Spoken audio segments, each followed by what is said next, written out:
So UFC 293 is coming up and it's going to be headlined by Adesanya versus Strickland. It will take place in Sydney, Australia, and I'm going to be going to this event live. I'm recording this super early because I'm going to be heading away for a few days this weekend, and then after that I'm flying over to Australia and watching the event live in person. My first live event since 2017 when I watched Mark Hunt take on Derek Lewis in New Zealand. That was a pretty good event, and now I'm going to be going to this one. To be fair though, this card isn't super stacked. It's not the best card in the world. It's definitely not a good pay-per-view unless you are like a big fan of Israel Adesanya, then maybe, or even Tuivasa. Like, there are big names on the card, but it's not a great card. It really isn't. I am glad that they have kind of saved the card by adding a couple of fights, because at one point we're down to like 9 fights, and then we had 3 fights added on short notice.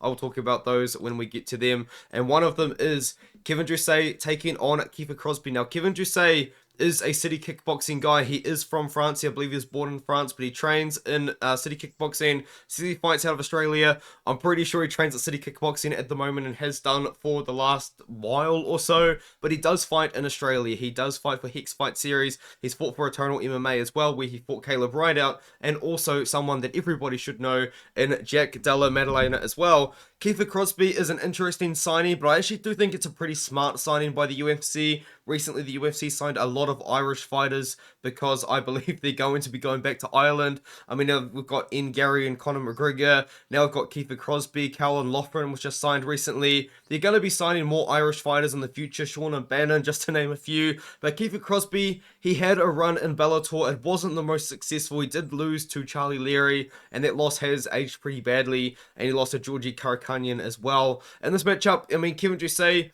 as you can kind of imagine, being at city kickboxing, he is a striker for the most part. Kiefer Crosbie is a very powerful striker himself. He just knocked out Alex Oliveira, which is a pretty good win to have on your record.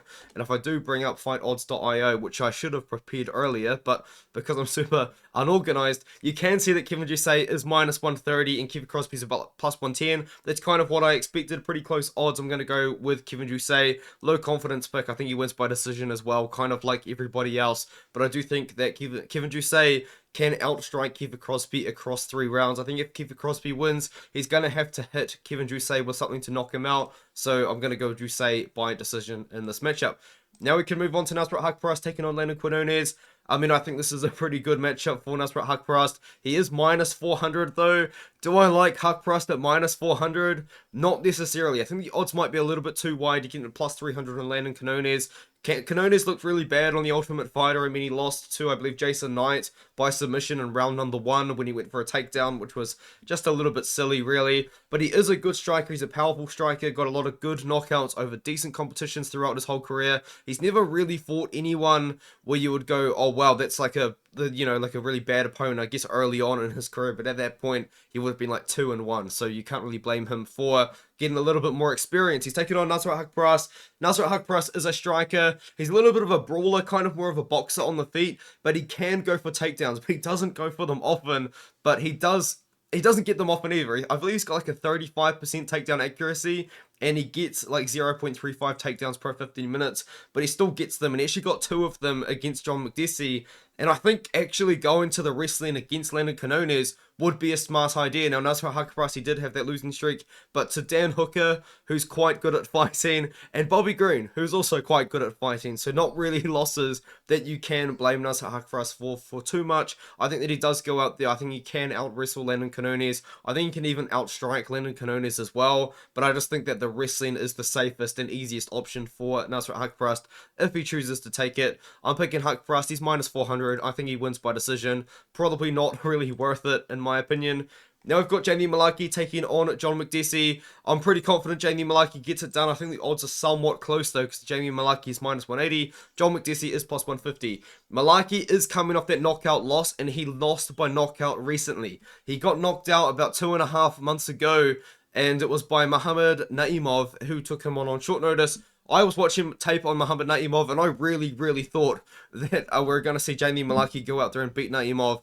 And Mullarkey, Mullarkey fought with a stupid game plan to start with, honestly. But, I mean, Mullarkey got knocked out by Naimov. I was surprised. Everyone was surprised. Naimov is definitely a guy to look out for at featherweight, for sure. But taking on John Makdessi, man. John Makdessi is a veteran, but he does not fight often at all. He's 38 years old now. He's fought 2 times in the last 2.5 years, 3 times in the last 3.5 years, and 5 times in the last 5 years.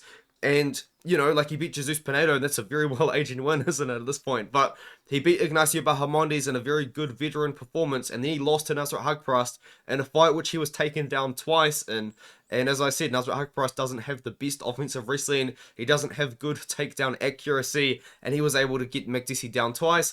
Mullarkey's a good fighter. I did say that he fought Muhammad Naimov with a really bad game plan, and that is true. But Jamie Mullarkey is a guy that always does stick to his game plan. He always listens to his coach in the octagon as well. And I do kind of trust Jamie Mullarkey to go out there and beat John Makdessi. I think he could finish John Makdessi. I think he could knock him out. I think he could hurt him. I think he could maybe even take him down. I mean, if Nasrat Haqparast was able to do it, I think Jamie Mullarkey would also be able to do it. I'm going to go with Jamie Mullarkey to win this fight by decision as well. Do I think this is going to be the most fun fight in the world? Not necessarily, but I do think it is going to be a good fight for Jamie Mullarkey to get back in the win column. And speaking of getting back in the win column, both of these guys are looking to pick up a win on this card at UFC 293 after coming off losses.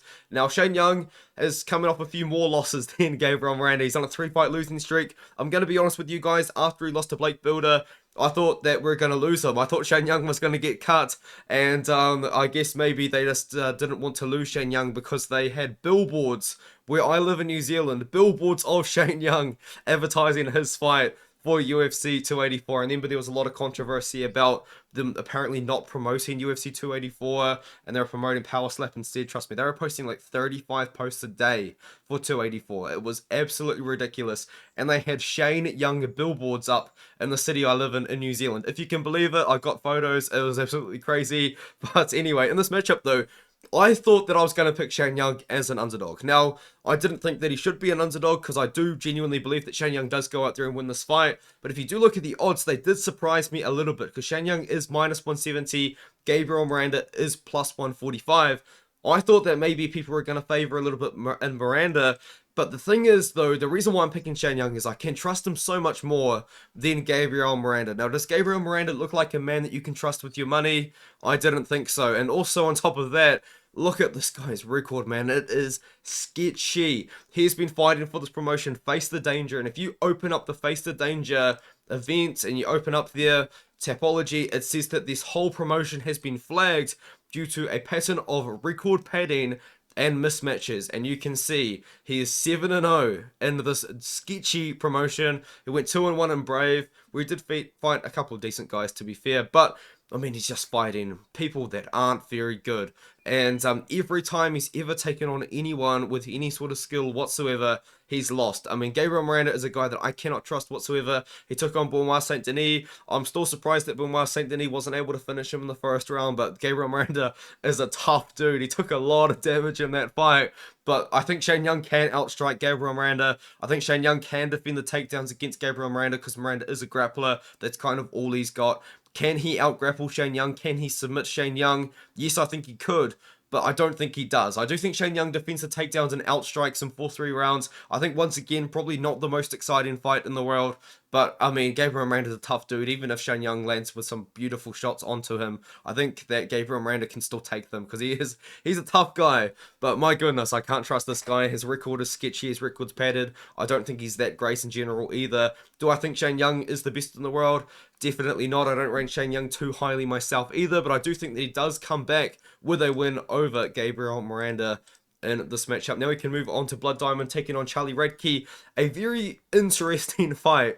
Very odd one as well. And I think that there's money to be made in this matchup, and it is not on the underdog. I think it's on Charlie Radtke. I think that you can make Charlie Radtke.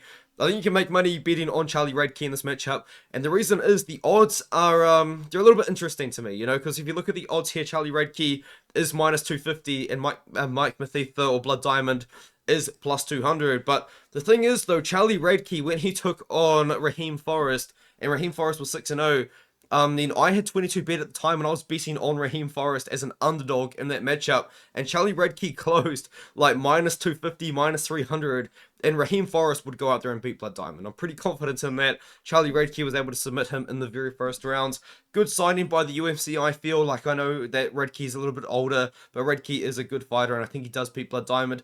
A little bit of a weird fight, though, because I feel like if you're going to sign a fighter to fight Blood Diamond, you want to sign a striker that you think Blood Diamond can beat, keep him around. But at the end of the day, Blood Diamond is 35 years old. The UFC probably doesn't want him anymore. And I think Charlie Radtke submits him in round 1. I think you could bet an under on this fight if you think there's a chance that Blood Diamond gets a KO. I think you could bet even Radtke inside the distance. Radtke submission round 1, Radtke submission round 2. Radtke's going to go out there, take down Blood Diamond and submit him early in the fight. I don't think this is a close fight at all. I'm pretty confident that Radtke is going to just show levels in the grappling and dominate him in that matchup. Now I've got Jack Jenkins taking on Chepe Mariscal.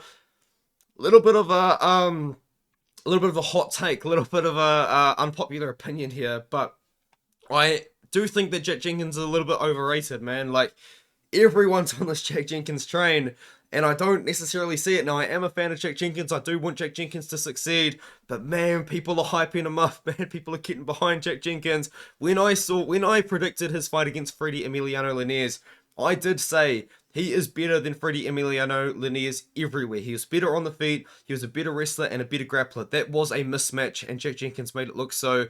I think that performance was a little bit blown out of proportion, because I'm telling you guys, Freddie Linares is not a good fighter whatsoever, despite having a good record. And then he took on Don Shainis. That fight was too close, man. You're taking on Don Shainis in Australia, and Don Shainis ain't UFC level whatsoever. Shainis, that fight was too close, and then I thought he lost to Jamal Emmers, man, but it is what it is. I do think that we see Jack Jenkins have a pretty good performance against Chepe Mariscal, but the thing about Chepe Mariscal is, this guy is good. He doesn't have the best record in the world, 14-6. You look at the record and you're like, oh, you know, it's nothing too crazy, but my goodness, has he fought good fighters. He has fought Bryce Mitchell, he has fought Pat Sabatini, Yusuf Zalal, Joanderson Brito, Steve Garcia, Sean Storiano, who ended up in the UFC but didn't have a good run. And then he went out there and beat Trevor Peek. I thought that he was going to lose to Trevor Peek, and I thought that Trevor Peek was going to knock him out. But the reason why I thought that was because I have seen Chepe Mariscal knocked out a lot. I've seen Chepe Mariscal KO'd quite often. I'll say that much. I mean,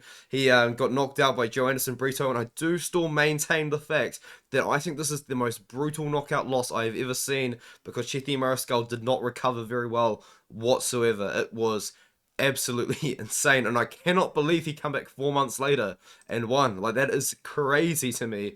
But the thing is, though, about Chepe Mariscal, he is on the USA national kickboxing team. He is a very good striker, and he does have a very good background as well. I believe he's also got like a pretty good belt in jiu-jitsu, and I think he's got a judo background as well. I could be wrong about that, but I do believe he does have a background in judo. He is well-rounded. He does have the skills. He does have the skills to go out there and beat Jack Jenkins, but I do think that we're going to see Jack Jenkins put on a little bit of a better performance, you know, outstrike Chepe Mariscal. I think he's going to be chopping at those legs like everyone says that Jack Jenkins does. But if you do look at the odds here, you're looking at Jack Jenkins at minus 210, minus 215, and Chepe Mariscal plus 180. I think that Chepe Mariscal is a really, really good underdog, and I wouldn't be surprised to see people picking him this week, but I'm going to be going with Jack Jenkins. I think he does get it done by decision at home, but man, I'm just waiting for that performance from Jack Jenkins for me to really jump on his hype train and really kind of get behind him as much as everybody else is. Now we can move on to light heavyweights. We've got Carlos Ulberg taking on Da-Un Jung in the featured prelim. This is a good fight. This is a fun fight. It's not the great fight, though, and the reason why is I really wanted to see Carlos Ulberg take on Dustin Jacoby. That is a fight I do want to see before these guys either go on losing streaks or maybe retire, because they're both pretty old, Jacoby and Ulberg. But I do want to see Carlos Ulberg take on Dustin Jacoby at some point. That would be the perfect fight. Two really, really high-level strikers fighting against each other. And this is another kind of matchup where it is two very high-level strikers fighting against each other. But I do believe that Carlos Ulberg is the better striker, and the odds do reflect that. You've got Carlos Ulberg minus 275 best value, plus 235 on Da-Un Jung or Da-Un Jung, depending on where you are looking. But I do believe that Carlos Ulberg goes out there, outstrikes Da-Un Jung. I think he knocks out Da-Un Jung as well. I mean, this is going to be an interesting matchup, though, because Ulberg, he's going to have to deal with someone with a longer reach than him. He's going to have to deal with someone that's also as tall as him as well. Both guys 6'4", both guys with very long reaches as well. The last time Carlos Ulberg had to deal with someone super, super tall was against Kennedy Nzechukwu, and he looked good, but he didn't at the same time. I mean, that fight was absolutely ridiculous. But since then, Carlos Ulberg has been making rapid improvements. It is clear to see that Carlos Ulberg is much better than he was when he took on Kennedy and Njoku, and I do believe that Carlos Ulberg will knock out Jung in this matchup. I think it's going to be a good performance from Ulberg. I think he's going to call for a top 15 opponent, sorry, and I think he's going to get a top 15 opponent in his next matchup. I think it makes sense for him. Now we can move on to the main card. Manel Kape taking on Felipe dos Santos. If you guys know anything about me and my channel, you will know there is nobody on the planet more excited for this fight than me, because I am probably Felipe dos Santos' biggest fan. Or if I'm not his biggest fan, I'm probably his biggest fan that has a YouTube channel, because I do not shut up about this guy.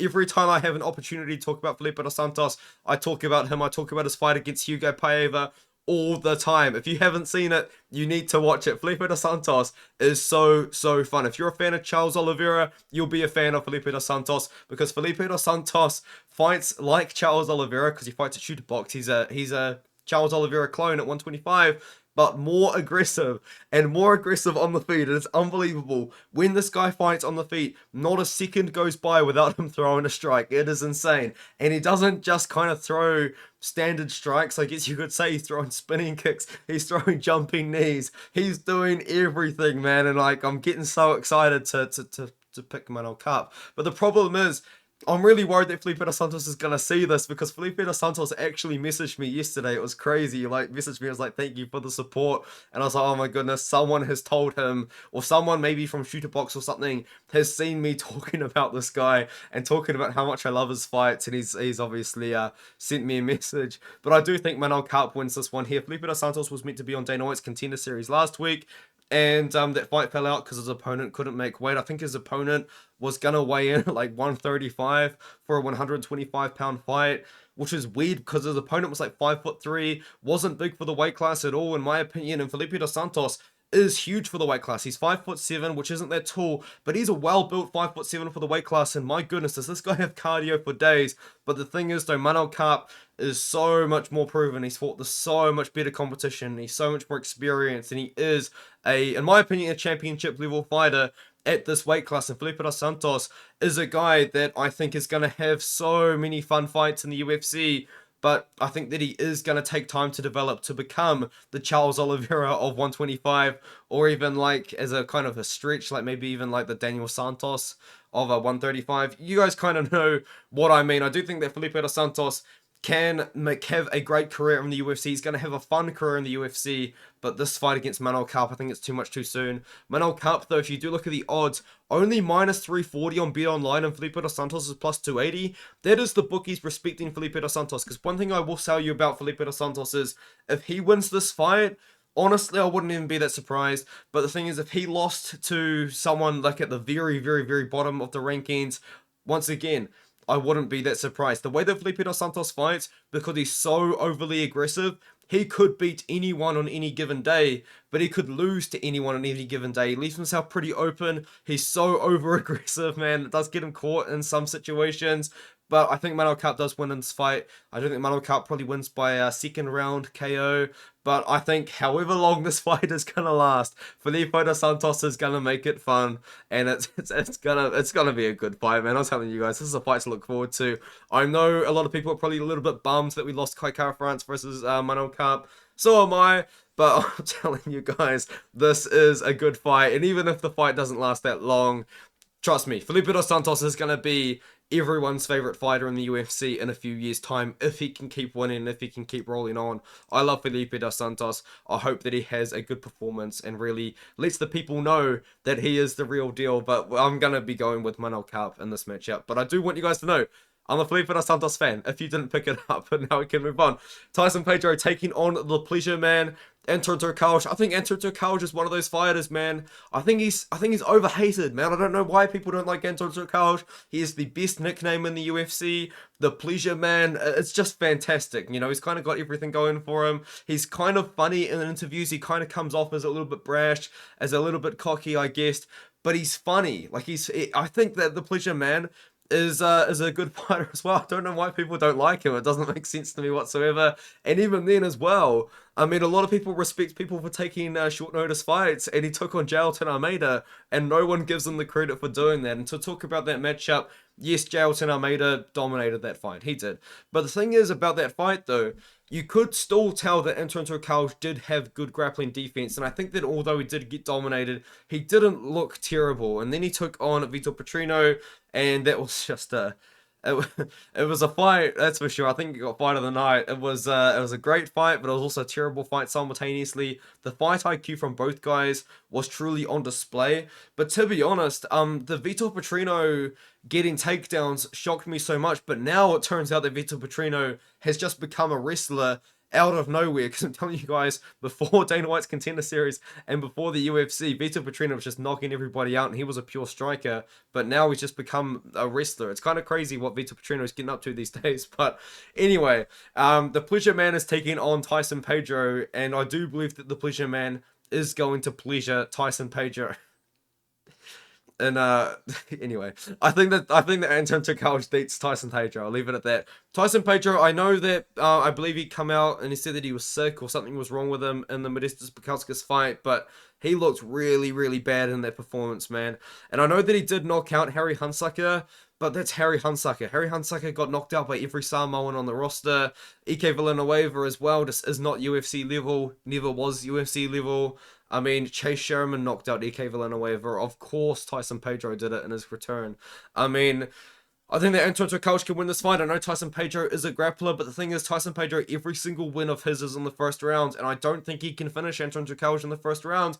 Turkalj as well is a decent-ish wrestler. He doesn't have very good heavy control when he's on top. I believe he got like 14 takedowns against Acacio de Santos, which is absolutely ridiculous. That fight did suck, but Anton Turkalj did show that he can get takedowns and wrestle if he needs to. I think he does it against Pedro. I think he wins a decision. I think it's going to be not the most exciting fight in the world, but I do believe we see Anton Turkalj as the underdog. Is he still the underdog? He is plus 110, plus 128 at best value on Unibet. I don't know if that's still going to be around, but money is coming in on Anton Turkalj, and you can get Tyson Pedro about minus 120.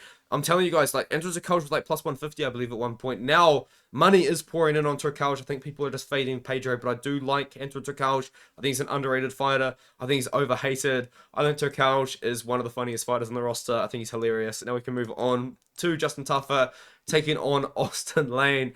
And this is an interesting fight. It's not really a fight that I like too much, because I would low-key have rather just seen these guys fight other people, but I don't really mind the idea of the rematch, because I think as soon as it happened, I did say, I mean, I wouldn't really mind them running it back. And the fight lasted 29 seconds. Austen Lane stabbed Justin Tafa's eye deep in 29 seconds. And as soon as it happened, and as soon as I saw the replay, I think it was actually live streaming, I couldn't handle it, man. It was a bad eye poke. And I cannot believe that Justin Tafa wanted to fight through it. It was absolute insanity. It was such a deep eye poke. It was nasty, man. And Justin Tafa, yeah, I think he does knock out Austen Lane. But one thing I will say about Austen Lane is the fight lasted 29 seconds.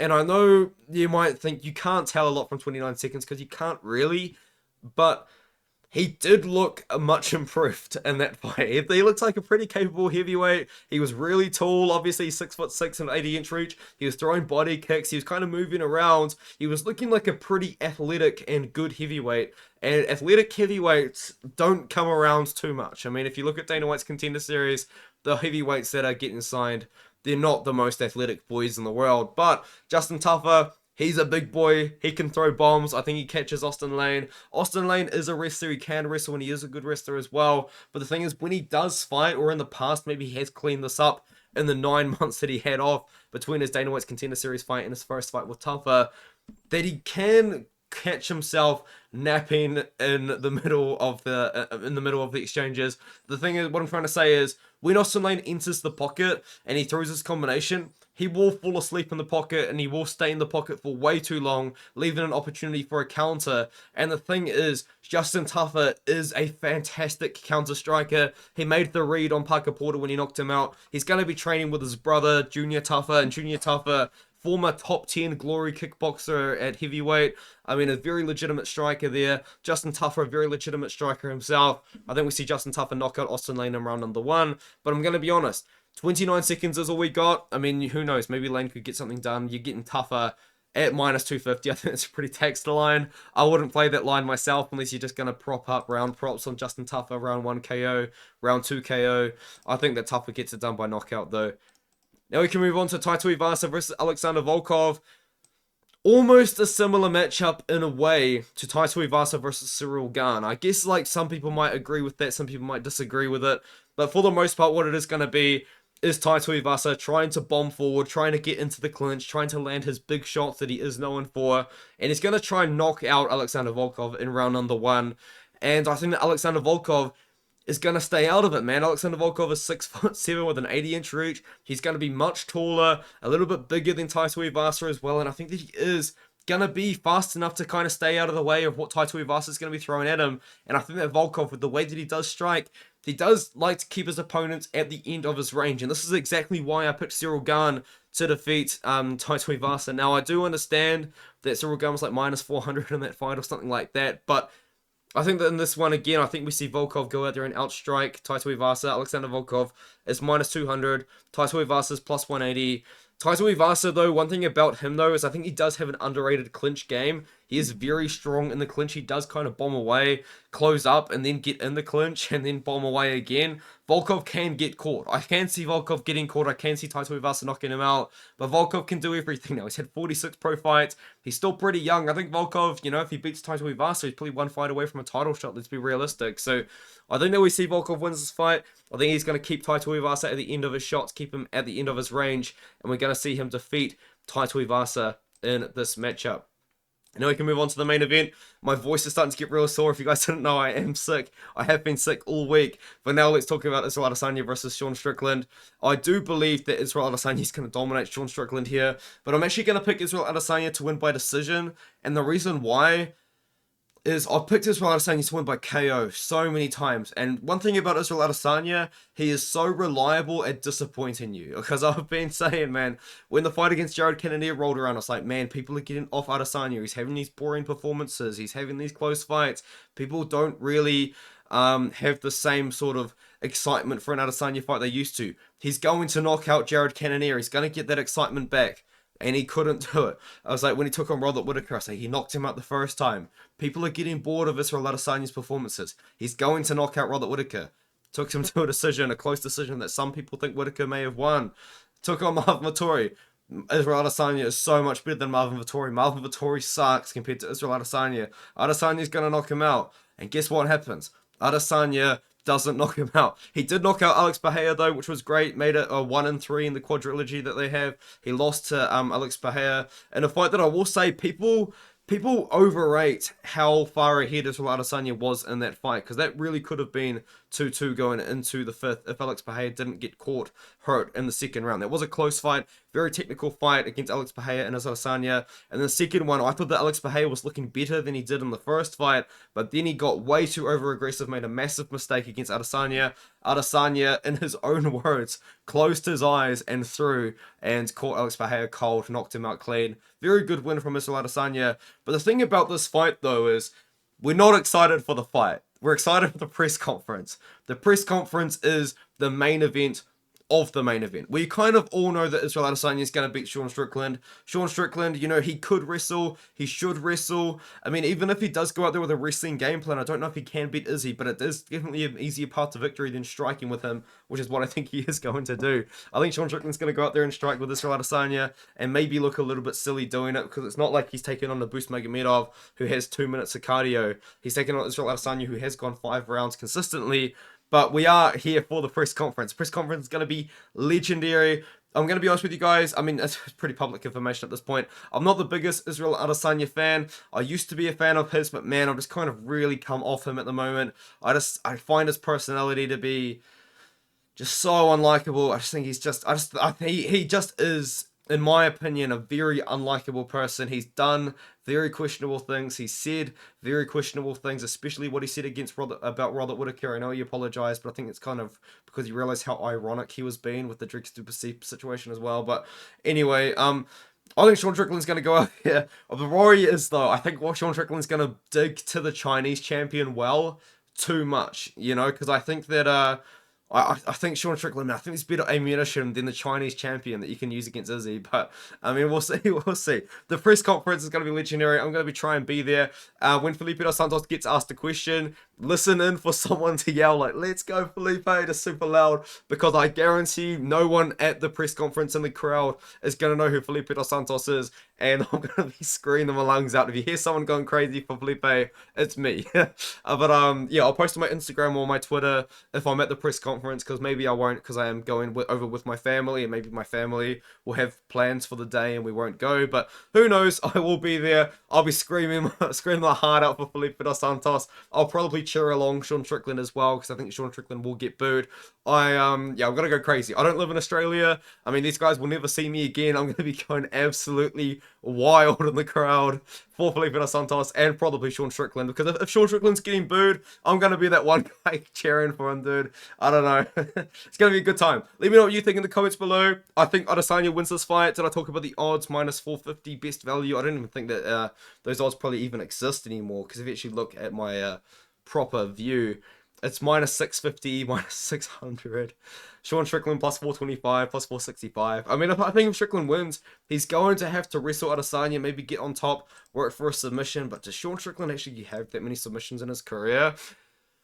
He's got 4 of them. I mean, it can happen. It's not like it's impossible, man. But you're kind of trusting Strickland to go for takedowns. I don't know. I think Strickland could have success if he does be aggressive. Because the thing about people fighting Israel Adesanya, though, just to kind of pretend the video's over and I'm just talking about the fight, not giving my prediction. The thing about Israel Adesanya, though, is when people fight him, they freeze in front of him. Like Jared Cannonier froze in front of Israel Adesanya. When Jared Cannonier went forward on Izzy, he was landing. He did land good combinations. If you do actually watch the Jared Cannonier fight, you can see that he is landing, I believe it's like a right hand, left hand combination quite consistently on Israel Adesanya. And that is the same combination that Alex Pereira was going for consistently over and over again against Israel Adesanya. And it did eventually work. But the thing is, I think Sean Strickland's gonna, if Sean Strickland wins, it's going to be because he was super aggressive on the feet, and he was using that aggression on the feet to dive for takedowns as well, but I don't think he gets it done. I think Israel Adesanya wins this fight. Hopefully, Sean Strickland was paid a boatload of money, to be honest, but this card, I'm going to be honest, not a strong card at all. Not a strong card for a pay-per-view whatsoever. If this was a fight night in Sydney, it would be great. But the thing is, though, the UFC needs to sell pay-per-views.